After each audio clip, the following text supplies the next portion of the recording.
Howdy, welcome back to Dion Talk. In today's video, I have a guest I've been hoping to get on my show for quite a while. I was introduced to Cody through Julie from the Seattle Investors Club. And what I really like about what we're going to hear today is one of the barriers to getting into real estate for a lot of people seems to be their age. Even people like me, I made it to 40 without ever having $1,000 in the bank and thought, I'm finally now an adult, I can look at real estate. But when you hear this story, I think you're going to be impressed with taking age out of the equation can get rid of a lot of the barriers for us. So Cody, if you could take a few minutes, tell me a little bit about yourself, what got you started in real estate, and what does your portfolio look like now? Hey Dion, thanks for having me on. And a little bit about me. I am 21 years old. I'm living in Tacoma, so just south of Seattle, born and raised here my whole life. Graduated a couple of years back from Wilson High School and got into real estate. I was actually working in the yard and working with a flipper. He was a friend of a friend and not really anybody in the family that could have got me started. So I just got introduced and needed to make a little bit extra money and went over and helped out. They ended up referring me to this Facebook page online about real estate. And I made a little post about wanting to get a duplex at 21. Granted, this was 3 years back. I was 18 years old at the time. And for me, it was just about getting started. And I was looking for a mentor. Ended up and found one on Facebook. And about 9 months later, I ended up buying my first rental property. And today I've got about 30 rental apartments. So you got to 30. What do those units look like? Are they mostly single family house, small multifamily, or apartment complexes? I started out with a 12-plex, and I had to do it a little bit unconventionally because I didn't have any cash. My credit was good because I had a little secured credit card, and I piggybacked off of family credit. They got me started on that when I was younger, but I didn't have any exposure to loans. I didn't have exposure to a commercial loan because I didn't have any money and I didn't have any connections to just try and partner with. So I had to go the seller finance route. And so I was licensed at 19 years old as a real estate agent, started learning how to sell real estate and analyze properties. And I came across a 12-plex over in Central Washington. It was seller financed and negotiated 10% down financing for 30-year term. It's like residential financing because there's no balloons, which is kind of rare in the commercial space. And then my biggest problem was, okay, how do I come up with the 10%? And that's the problem I got to solve for about 45 days of headache and stress. But I got help from a coworker in the office and closed the deal. So I've been investing for a decade-ish, and I have 16 units, all small multifamily. I would struggle with making the decision to going into a 12 unit. So I'm impressed that your first deal was a 12 unit and you did seller financing, which pretty much takes out one of the barriers of getting a lender on board with first your age, maybe second your income stability, showing 2 years of tax returns like most of us think you have to do. And most people thinking you have to come up with 20%.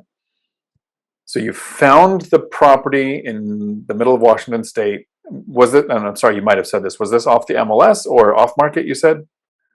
First deal was actually on the MLS. Okay. And it had been on the market for a long time. And so I got some flexibility with financing through them. And they gave me some pretty good terms because they wanted to sell and they'd owned it for so long.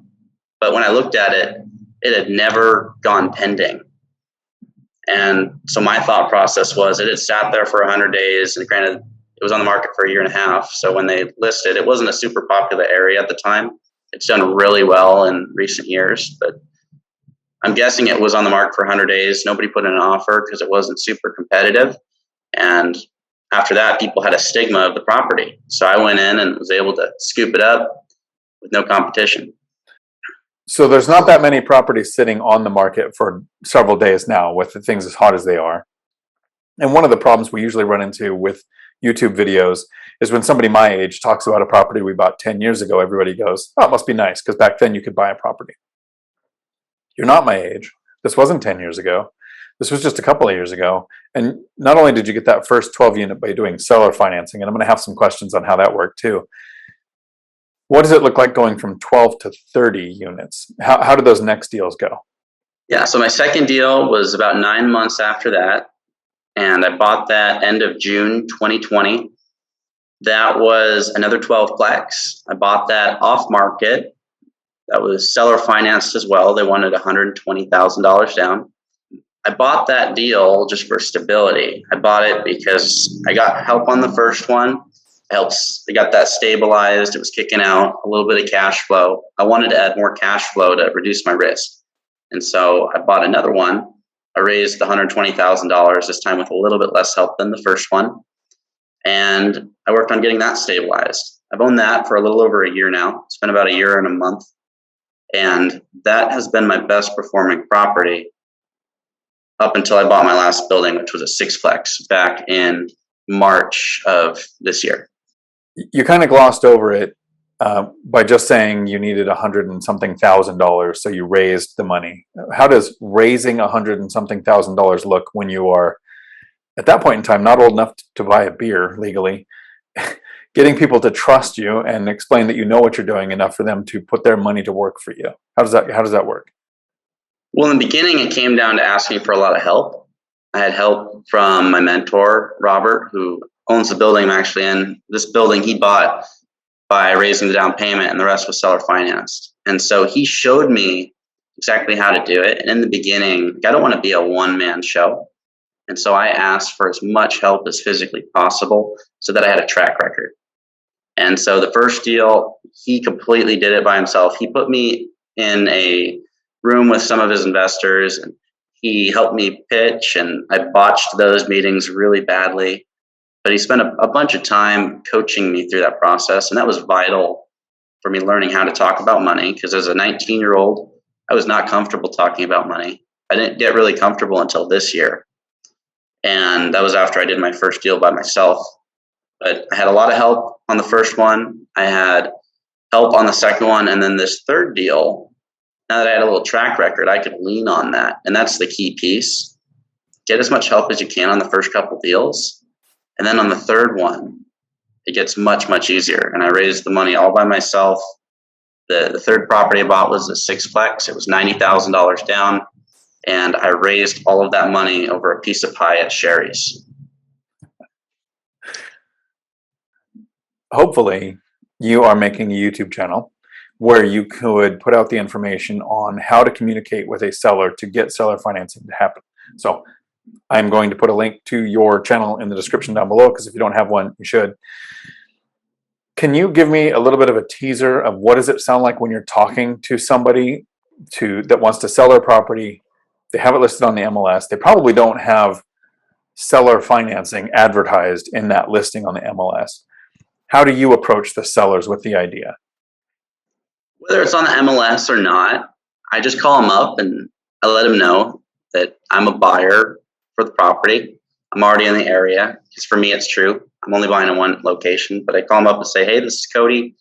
I own a few rentals in the area, and I'm looking to get to 50 units by the end of the year. And that's the main pitch, because number one, it tells them whether this is the deal for me or not. They're going to be looking for other opportunities. It gives them a little bit of information without me saying where are other deals. And so while the deal I call on may not be the opportunity I'm looking for, I will call every single listing in a market that I want to be in, and I will give that pitch, because it leads into new opportunities that are off market. And from that, I've gotten access to 9 plexes that I've sold to clients. I wasn't in the right spot in my buying cycle, but 9 plex. I got an off market 8 plex that I'm looking at writing up just from calling on other listings and throwing them. I'm looking to get to X amount of units. But call them up, let them know what I'm looking to do. I let them know my buying capabilities. Just say, hey, I've got 30 apartment units right now. And in the beginning, before I had that, I had to let them know that I had another deal that I was working on that fell apart. I didn't have any units at the time, but hey, I was working on a 22 unit deal. Seller walked away last minute. It was over in this city, and it fell apart. I'm really looking to get a property right now. This is what I can do.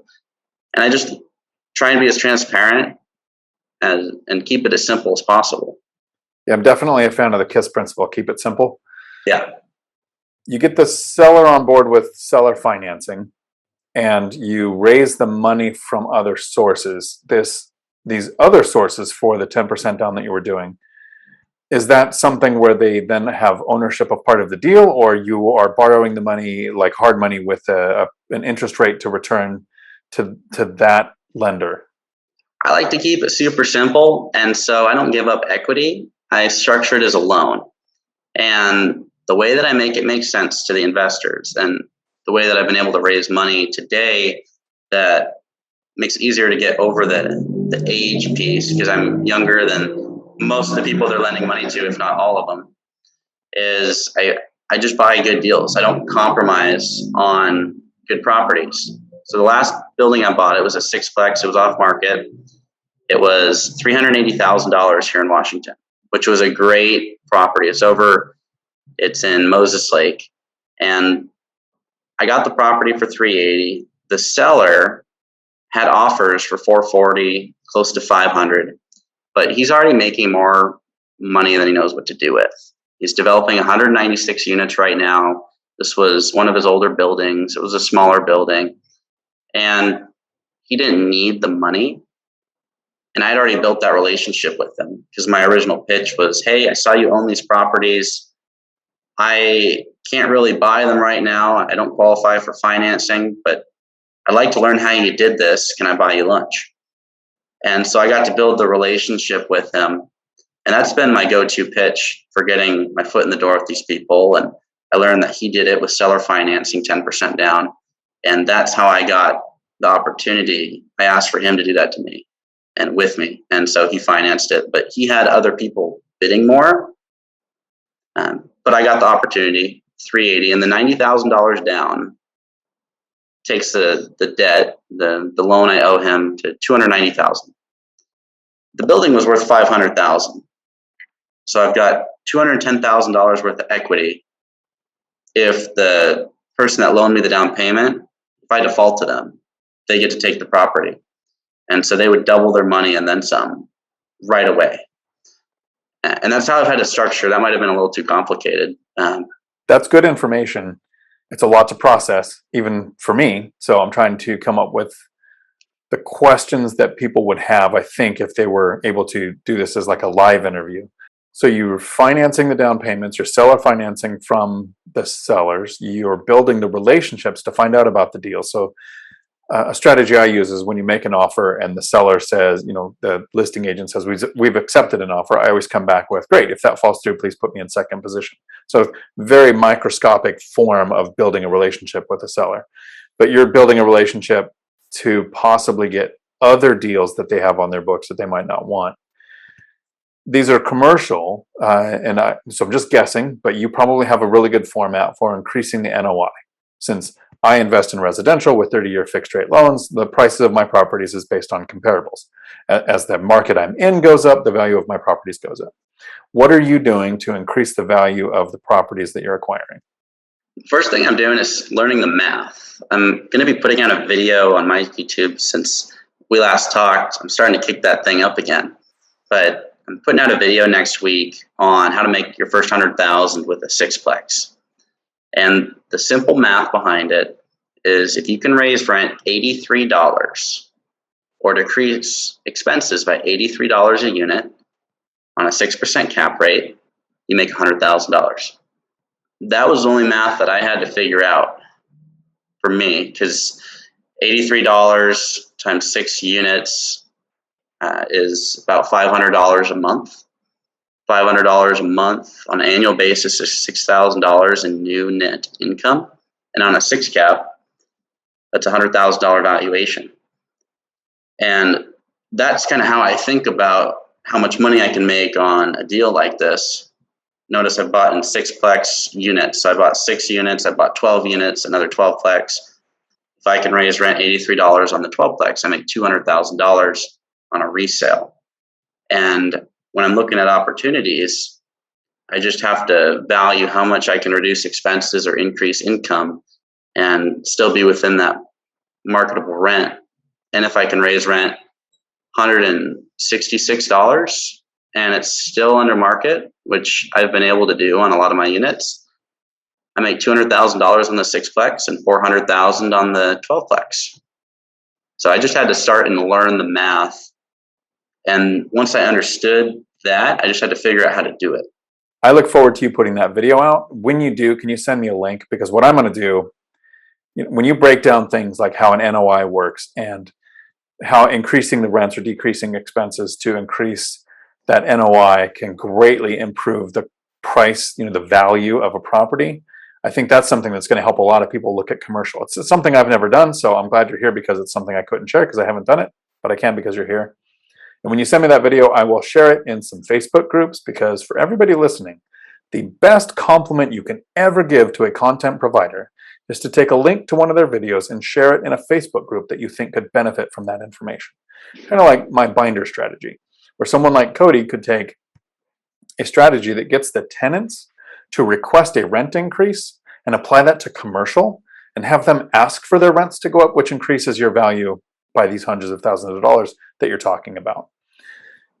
One of the things that people really maybe know, but I haven't ran into too many people who do know this, is so many people talk about doing the BRRRR strategy, where you buy a property, rehab it, rent it out, refinance it, repeat, you recycle the cash.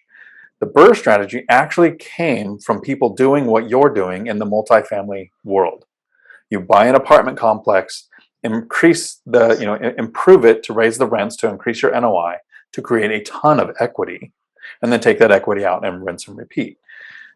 So it's amazing that you figured out how to do this, especially at your age. And I know that in a lot of situations, people think their age is their biggest barrier. I run a nonprofit that does job placement assistance, and I run into 21-year-olds all the time that say, I don't have experience, I can't get hired. I run into 40-year-olds all the time who say, I can't find a company that's willing to hire somebody with only 20 years of work left in their career. But I have employers who are looking for both age brackets. As an investor, find a way to eliminate the things that are a barrier because of your age. For some of us, that's work history. For some of us, that's credit score. For some of us, it's the things that seller financing kind of takes care of. I haven't done anything that you're doing. I will someday, but not today. When I do that, I'm probably going to reach out with some questions. If people wanted to get a hold of you, how could they do that? They could get a hold of me on Facebook, it's Cody Davis, or on Instagram. My Instagram handle is CodyD2020. Those would be some of the best ways to reach out. Cool. Before I land the plane, one last question. If you had the chance to talk to another 20 or 21-year-old who was just about to get started in real estate, what's the advice that you would give them? Whatever objection that you get is the reason that you should do it. Meaning that if someone tells you that you're too young for an opportunity, that's the reason you should do it, because no one else is doing it. And if you think of it like a job interview, because when you're going to a seller, it's kind of like an interview. If you go up to a job and they ask for your resume, at the end of that conversation, if they still need your resume, you didn't sell them. So if you go to a seller and they say, where's your proof of funds? Well, they don't believe you can close. They don't believe you're the guy, because if they knew you could close, they wouldn't ask for a proof of funds. Whether it's a real estate deal, whether it's a job interview, you need to be so convinced that you are the right person for the job that they don't need any more information. So whatever objection they throw out, you've never done this before, that's the reason I'm here today. I haven't done it before, and we're starting today. Or you don't have any money. That's the reason I'm starting, because if I had the deal, I would get some money, right? So go in the flow of the objection, and that's going to be the quickest way you can get started. That's beautiful. I think people should make a t-shirt, and that should be your catchphrase on your YouTube channel. The objection you get is the reason you should do it. Thanks a lot for coming on here today, Cody. Thanks, John. Until my next video, thanks for coming to my Dion Talk. We're sorry, the number you have dialed is not in service at this time.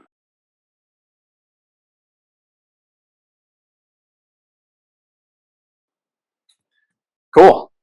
Thank you. Yeah. That was great. Good way to wrap it up, too. That was strong.